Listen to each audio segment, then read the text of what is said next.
ఓం నమ శివాయ నమ. ప్రజలందరికీ నమస్కారము. 2025 ఫిబ్రవరి మాసం కన్యరాశి ఫలితాలు. ఈ కన్యరాశి వాళ్ళకి ఉత్తరాషాఢ నక్షత్రం 1, 2, 3 పాదములు అనగా, హస్తా నక్షత్రం 1, 2, 3 పాదములు అనగా, చిత్తా నక్షత్రము 1, 2, 3 పాదములు అనగా కలిస్తేనే కన్యరాశి ఫలితాలు. ఈ కన్యరాశి వాళ్ళకి అదృష్టము, జీవితము, లలాటకము, యోగము, నక్షత్రము, స్థానబలము విధానంలో చూసుకుంటే చాలా వరకు అదృష్ట బలంలో చూసుకుంటే వీళ్ళకి కన్యరాశి వాళ్ళు చిన్న వయసు నుంచి చాలా వరకు కష్టపడుకుంటూ పోరాడుకుంటూ వస్తుంటారు. రేపు వాన వస్తుందంటే ఇలా రెడీ చేసుకుంటారు గొడుగు, అంటే ముందు జాగ్రత్త. అలాంటి జాగ్రత్త పరులు. మరి ఇలా కన్యరాశి వాళ్ళకి అదృష్ట యోగము, జీవిత యోగంలో చూసుకుంటే మనస్తత్వము చాలా వరకు చిన్న పిల్లల మనస్తత్వం వెళ్ళదు, అంటే ఓపెన్గా ఉంటారు. ఏదైనా యథార్థంగా మాట్లాడుతుంటారు, ఏ విషయమైనా కూడా. కాబట్టి ఇలా మైండ్లో ఉండాల్సిన ఏ విషయమైనా కూడా పబ్లిక్ చేసేస్తుంటారు. దానివల్ల వీళ్ళకి నష్టం అనేది ఎదురవుతుంటుంది. దాంతోపాటు ప్రజలలో ఒక ఏడుపు అనేది ఎక్కువగా కనబడుతుంది, అంటే ప్రజా దిష్టి అది ఎక్కువగా ఉంది. మరి ఈ కన్యరాశి వాళ్ళకి మెయిన్గా ఆర్థిక ఇబ్బందులు, కొన్ని సమస్యలు కొన్ని ఎక్కువగా ఎదురైనట్టుగా కనబడుతున్నాయి. కానీ ఎన్నో రోజుల నుంచి కష్టపడుతూనే ఉంటారు, కానీ గొర్రెకి బెత్తడి తోక అన్నట్టుగా ఎన్ని రోజులు కష్టపడ్డా కూడా దానికి ప్రతిఫలం అనేది వీళ్ళకి నిలబడుతున్నాయి. అంటే సంపాదన అనేది వస్తుంటుంది, పోతుంటుంది. ఎన్ని రోజులు సంపాదించినా కూడా వాళ్ళ హ్యాండ్లో, హస్తంలో అనేది నిలబడదు. లక్ష్మి వస్తుంటుంది, పోతుంటుంది. మరి ఇలా జాతక యోగంలో, నక్షత్రంలో చూసుకుంటే మరి ఇలా జీవితంలో ఒక స్త్రీ నుంచి మంచి అద్భుతమైన విధానం అనేది వీళ్ళకి అదృష్ట యోగం అంటారు. ఒక స్త్రీ నుంచి మంచి అదృష్ట యోగము, కలిసి వచ్చే యోగము, ఒక అదృష్ట ప్రాప్తి యోగం కనబడుతుంది. మరి దాంతోపాటు ఇలా జాతకంలో కూడా చేయాల్సిన ఉద్యోగ విశేషాల్లో కూడా కొన్ని మార్పులు, కొన్ని చేయాల్సిన ఉద్యోగాలు వీళ్ళు చేసే దాంట్లో కూడా కొన్ని ప్రమోషన్లు కొన్ని ఎదురయ్యేట్టుగా కనబడుతున్నాయి. అంటే వచ్చే మార్గాలు కొన్ని ఉన్నాయి. ఎన్నో రోజుల నుంచి మధ్యలో కొన్ని రావాల్సిన ప్రమోషన్లు ఆగిపోయినాయి కూడా ఈ నెలలో వీళ్ళకి ఆటోమేటిక్గా ఎదురయ్యే మార్గాలు కూడా వచ్చే సిచ్యువేషన్ కొంచెం కనబడుతుంది. మరి ముఖ్యంగా రాజకీయ ఫలితాల్లో చూసుకుంటే మంచి అద్భుతమైన విధానాలు ఉన్నాయి. కాబట్టి వీళ్ళు ఎన్నో రోజుల నుంచి ప్రజలకి సేవ చేస్తున్నా కొద్దీ ఆ సేవ, ఆ ప్రేమ, అభిమానం అనేది ఎప్పుడూ ఉంటుంది.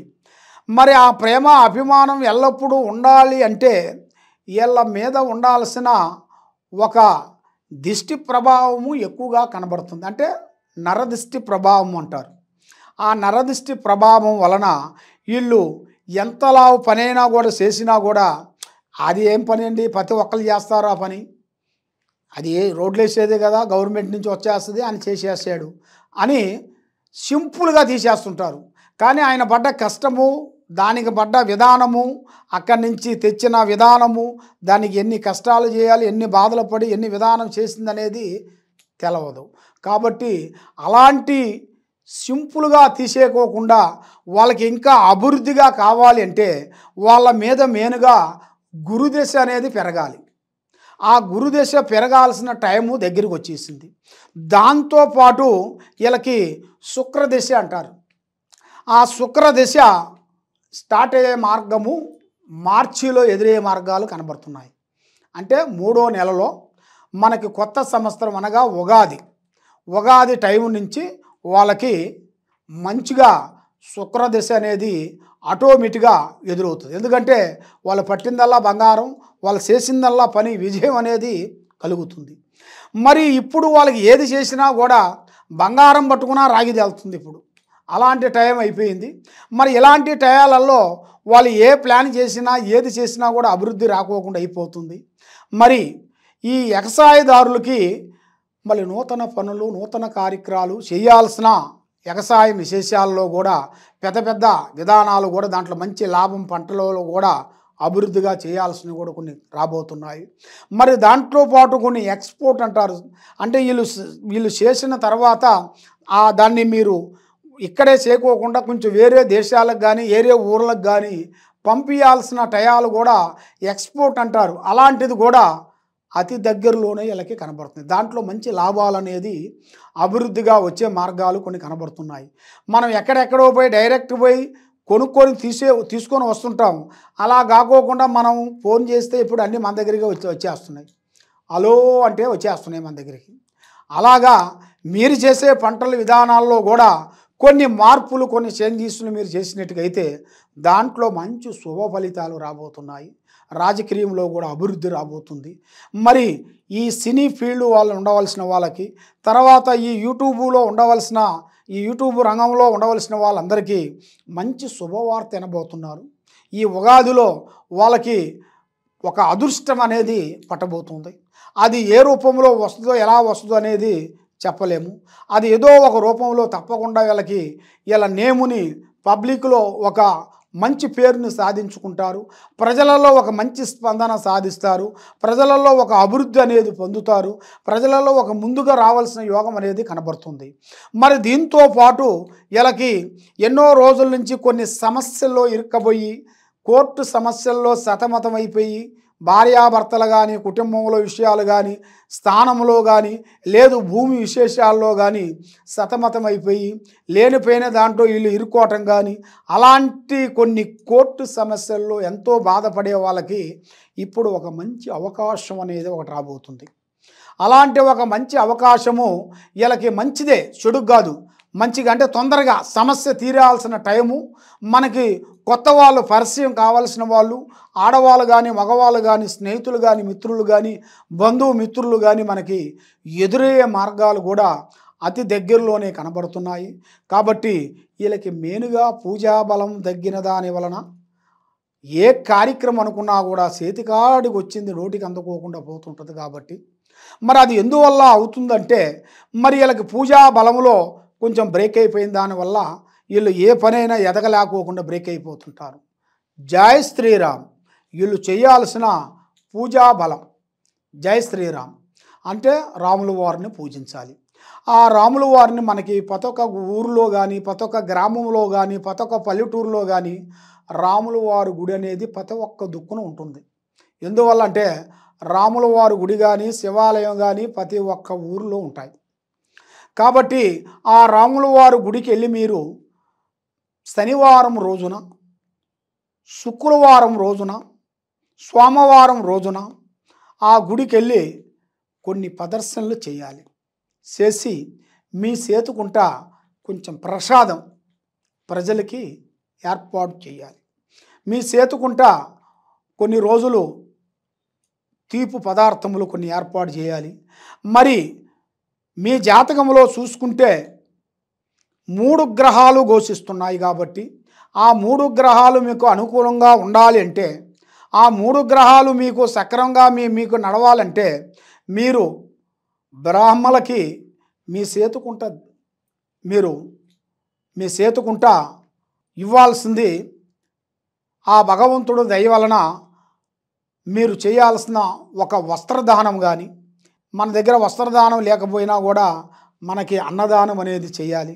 అన్నదానం మనం పెట్టకొని ఒకవేళ ఎందుకంటే అందరికీ మనం అన్నదానం పెట్టాలంటే చాలా ఇబ్బందిగా ఉంటుంది. కాబట్టి మరి అన్నదానం లేని వాళ్ళు మరి ఏం చేయాలి స్వామి అంటారు. అన్నదానం శక్తి ఉంటే అన్నదానం చేయాలి. అన్నదానం శక్తి లేని వాళ్ళకి అక్కడ మనకు దగ్గరలో ఉండవలసిన వాళ్ళ బ్రాహ్మణులందరికీ వాళ్ళని పిలిపించి వాళ్ళకి తాంబూలంతో మీ చేతుకుంట ఒక 3 దీపాలని వెలిగించి, ఆ 3 దీపాలని ఒక 3 దోశల్లో మీ చేతుకుంట బియ్యం ఒక ప్లేట్లో పోసేసి 3 దీపాలు పెట్టేసి దాంట్లో 116 కానీ అంటే మీ శక్తి దాంట్లో పెట్టేసి మీ చేతుకుంట ఆ బ్రాహ్మణులకి మీ చేతుకుంట ఇచ్చిన వేళ మీకు మంచి యోగం అనేది ఎదురవుతుంది. మనశ్శాంతి కలుగుతుంది. మీ మీద ఉండాల్సిన అష్టదరిద్ర దోషాలు తొలగిపోతాయి. ఆరోగ్యాలు బాగుంటాయి. మనశ్శాంతత అనేది విజయంగా ఉండే మార్గాలు మీకు కనబడుతున్నాయి. కానీ మీరు ఏ కార్యక్రమం చేసినా ఏం చేయాలనుకున్నా కూడా మీకు మెయిన్గా ఆ దైవ బలాన్ని మీకు ముఖ్యంగా ఉండాలి. ఆ గురు బలం కూడా మీకు ఎక్కువగా ఉండాలి. అంటే ఈ విధంగా మీరు చేసినట్టుకైతే తప్పకుండా మీకు మంచి మంచి కార్యక్రమాలు మీకు అభివృద్ధి అవుతాయి. మీకు కొన్ని దూరదర్శనాలు కూడా దర్శన ప్రయాణాలు కూడా మీకు అతి దగ్గరలో కూడా కొత్త సంవత్సరం నుంచి మీకు కొత్త కొత్త కార్యక్రమాలు, కొత్త కొత్త పనులు, కొత్త కొత్త డెవలప్మెంట్ కావాల్సిన యోగం అనేది మీ జాతకంలో కనబడుతున్నాయి. కాబట్టి మీకు ఒక స్త్రీ నుంచి మీకు అదృష్ట యోగం పట్టబోతుందని చెప్పాను. ఆ స్త్రీ నుంచి మీకు అదృష్ట యోగము, దాని నుంచి మీకు కొన్ని కార్యక్రమాలు మీకు తప్పకుండా విజయాలు మీకు రాబోతున్నాయి. కాబట్టి మీరు ఏ విషయమైనా కూడా ఎవరినంటే వాళ్ళని నమ్మి మీరు మీ మనసులో ఉన్న విషయాల్ని పబ్లిక్ చేయకూడదండి. అది మీకు పబ్లిక్ చేసిన దానివల్ల మీ మంత్రం మీకే రివర్స్ అవుతుంది. ఎందువల్ల అంటే మీరు చెప్పుకునే మీరు తగులుకుంటారు. అలాంటిది మీ పర్సనల్ విషయాలు ఎవరికీ మీరు షేర్ చేసుకోకూడదు. మనకి ముఖ్యంగా మీకు జాతక యోగంలో చూసుకుంటే శత్రువుల వల్ల కొన్ని ఇబ్బందులు, కొన్ని ఎదురయ్యే మార్గాలు కొన్ని కనబడుతున్నాయి. కాబట్టి మరి వాళ్ళ నుంచి మీకు ఉపశమనం కావాలనుకుంటే మీరు చేయాల్సిన ఈ పూజా బలం మీరు చేసినట్టుకైతే తప్పకుండా మీ యోగం అనేది, అదృష్ట యోగం అనేది మీకు కలిసి వచ్చే యోగం మీకు కనబడుతుంది. కాబట్టి మీకు ఏ కార్యక్రమం చేయాలన్నా, ఏ పని చేయాలన్నా కూడా పెద్దవాళ్ళ ఆశీర్వాదం మీరు తీసుకోండి, పెద్దవాళ్ళ డైరెక్షన్ తీసుకోండి.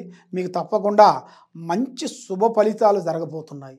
మీరు ఎక్కడెక్కడో పోయి నిరాశ చెంది ఉన్నారు కాబట్టి ఈ కింద ఉండాల్సిన నెంబర్కి మీరు సంప్రదించినట్టుకైతే మీ పేరుని బట్టి, మీ సమయాన్ని బట్టి, మీ జాతక యోగాన్ని బట్టి ఏముందా అనేది మేము చూసి దాని జాతక చక్ర గణితం వేసి చూసి చెబుతుంటాము. చాలామంది స్వామి మేము పుట్టిన టైము, పుట్టిన గడియ అలాంటిది ఏమి రాసింది ఏమి లేదని చాలామంది బాధపడుతుంటారు. అలాగే మీరు ఏమి ఇవ్వాల్సిన పనేం లేదు. మీ పేరు, మీ వయసు, మీ గోత్రం ఈ 3 కానీ మాకు చెప్పినట్టుగైతే మీకు ఎలాంటి సమస్య ఉన్నా కూడా మేము దాన్ని పరిష్కరించి గణిత చక్రం వేసి చూసి మేము చెప్పగలుగుతాము. ఈ కింద ఉండాల్సిన నెంబర్కి సంప్రదించండి. సర్వో జనా సుఖినో భవంతు.